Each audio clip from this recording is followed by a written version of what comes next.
Hey everybody, it's Jackie. In this lecture, I'm going to talk to you a little bit about how you can start your still life paintings using watercolor.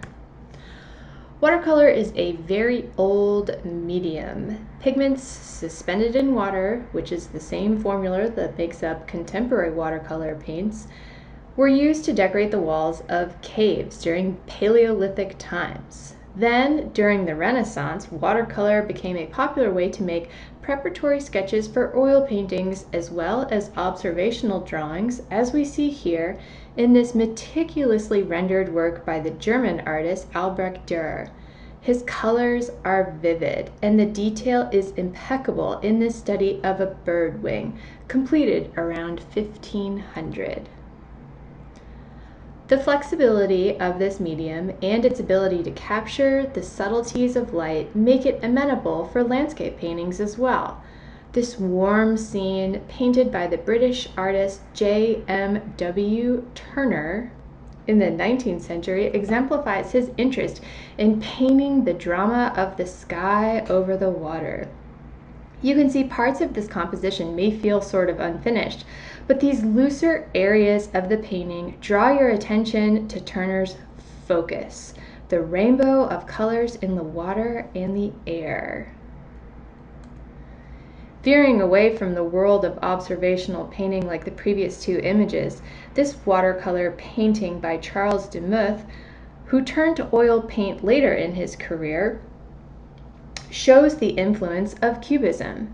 De Muth studied art in Paris, where he met many of the artists of the avant-garde scene. Now that we've seen some examples of watercolor paintings, let's look at the still life genre more closely. Still lifes are often paintings of anything that does not move or is dead. Here is a still life by the American artist Charles Sheeler. This scene may have been painted from observation, though it seems stylized. The textures are similar throughout the entire composition, and overall, this work feels slick, even cold. On the other hand, this still life painting by the French artist Ferdinand Léger is comprised of patterns and bright colors. The saturation of the colors in combination with the pattern surfaces make this still life appear flat and highly subjective. Giorgio Morandi, the Italian artist, was a master of the still life, and he spent most of his career working within this genre. This painting shows his interest in light and color. The edges of the bottles seem a little bit wonky, even soft, though we know that the textures of the bottles were unlikely to be so fuzzy in real life. And lastly, this gourd by Ellen Altfest takes realism to the extreme. The textures and surface detail on this form seem so detailed that it almost feels hyperreal.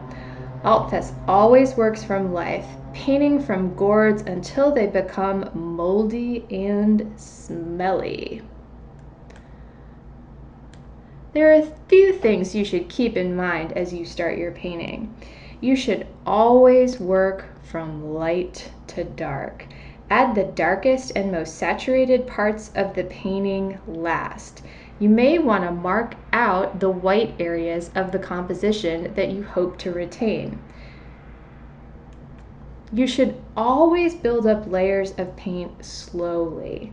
Let the paint dry in between the layers. And finally, be patient. And now, Joe Smolinski is going to give us some tips for setting up our still lives. Morbid. I have a shell that I found on the beach, which I thought was just an interesting, reference to nature, cycles of life, and also the amazing quality of what creatures can create. And then I have, a latex glove, which is just so prevalent right now. I see them laying around in the street. We have to think about our own protection So that to me became really relevant as I wanted to start this. So what I want to kind of discuss now is just how to get started. So you could totally start this by simply arranging it. Now again, I have different colors, right? I have a green background, I have a blue glove, I have a shell that has bits of brown and gray and even hints of blue and pink in it. Overall, very light in color. And then I have this bottle, which is translucent. I can see the green background through it. Plus it has this kind of darker reddish kind of liquid in it. So there's a variety of different colors and tones. Now, one way you could get started, this is not my real phone, this is a broken phone, but you could just simply take a photo of this and think about what its best orientation is. Is it going to be a portrait piece or is it going to be a landscape piece? We're going to compose this on a full sheet of 9 by 12 paper. And we first have to sort of sketch this out and draw it out. So let's just get started on that.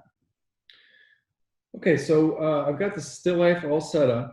I'm going to have this in a place where I can leave it up for maybe a few days while I'm working on it.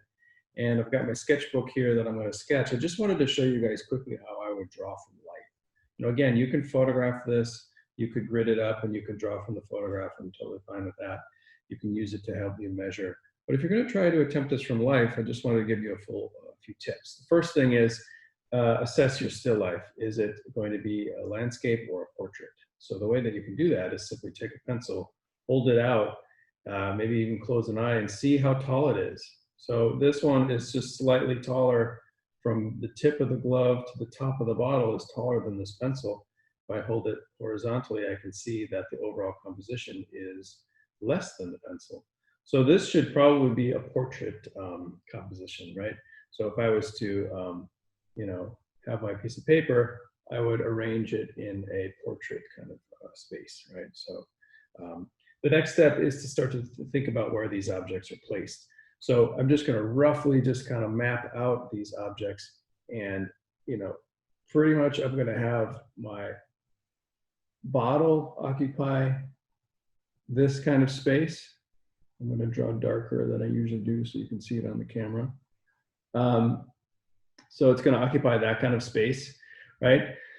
The shell, which is a bit triangular in its tip, but kind of squares itself off and is going to run off the page as I draw, is longer like this, right? So it's going to fit into a space more like that. And then the glove comes toward the camera, toward the viewer, right? So it's going to be in this space lower in the composition down in through here. So here you can see I've got that lower sort of space. Let me see if I can arrange the camera a little bit better. It's so hard to do. Okay, so I think that's a little bit better. You can see most of it. All right, so notice that I've roughly just mapped this out. It's like where the basic shapes are, what's the position, and here I can see overall it's a little bit taller than it is wide. So I'm in the right ballpark there. So I'm just gonna start with the bottle because it's something that it's a bit more structural and it's something I can understand a little bit more succinctly. So to me, the width looks okay of what I've sketched out. I'm gonna draw a vertical line through it because it's symmetrical, so I can gauge the left and the right. The camera is definitely warping the view a little bit, so it looks skewed, but you can see what I'm working on.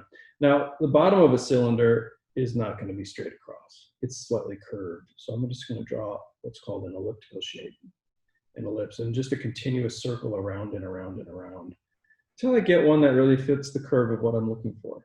And I can kind of confirm that a little bit with a darker line if I'm ready. And then the idea is to gauge the overall width. So what's the width of this thing, versus the height, right? So the whole height of this, I would say, is about, if I hold it closer, and so there's a pencil, right? And this is, less than half a pencil.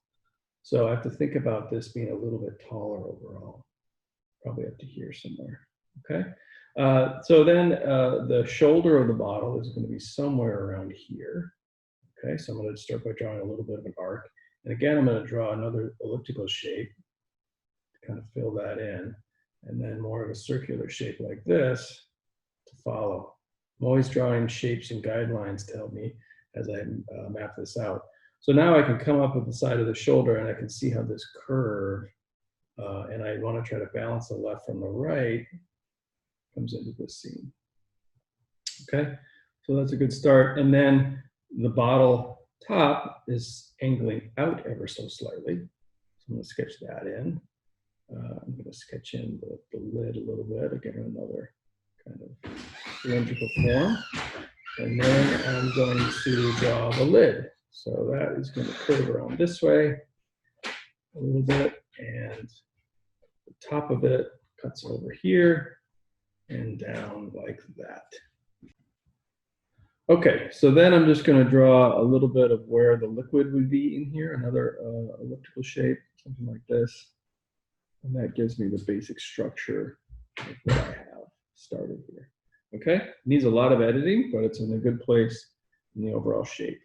So next I'm going to look at the shell, and the shell definitely comes down from this point, and it starts to flatten out a little bit here, and it kind of curves up into this form, almost creating like a ball of some sort. So I'm going to map this around and follow the shape as I go. And again, I'm just roughing out the shape to begin with, something like that. And then of course the back side of the shell where it opens up, flares out, comes down pretty drastically, and cuts off over here somewhere. So something like that. And then there's a curve of the shell. So it comes up, curves, and it curves into that ball of the top part as it cuts through. And then there's the interior as well that sort of laps over this way and fills up into the form. Okay. And then finally, there's some concentric circles here. So I'm going to draw this one circle, or two circles, a bigger three circle. So I have the basis to work from, and this will become more detailed as I map it out with the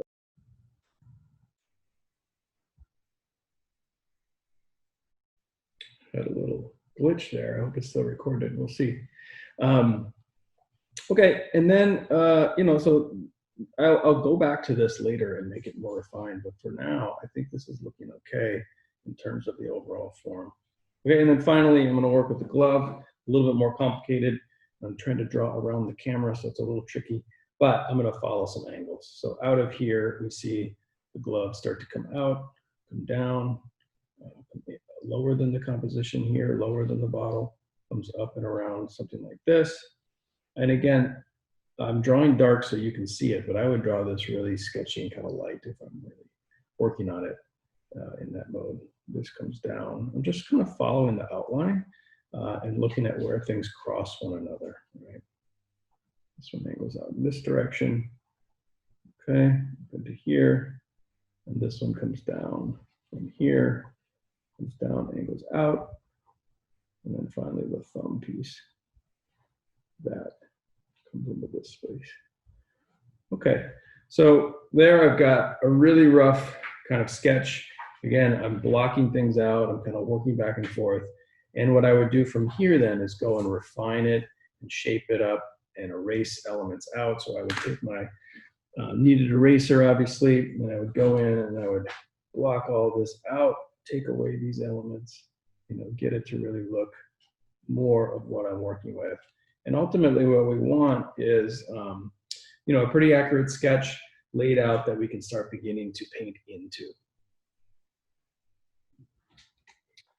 Okay, so I shaped this up just a little bit more. Here you can see sketch and then the actual still life. So, okay, so that's it for, mapping out the composition. Your goal for the part one of this project is to basically set up your still life, make sure you have some sort of backdrop. It's a little bit easier when you're working with the background to have some sort of backdrop for it. It can be a piece of paper. It can even be the wall, a desk that meets a wall, something like that. Just something that's pretty neutral. And then I want you to map it out. You're going to draw it out on a 9x12 piece of paper. Think about if your composition is going to be landscape or portrait first. Make it really fill the composition. This is going to be a full-size painting we work with. Don't go right to the edges though, because we're going to tape this paper down to something so when we paint it doesn't buckle. So you may want to think about giving yourself a 1/2 inch or an inch border all the way around.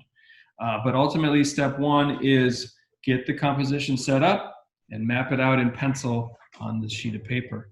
And I'll see you in the next video. Take care.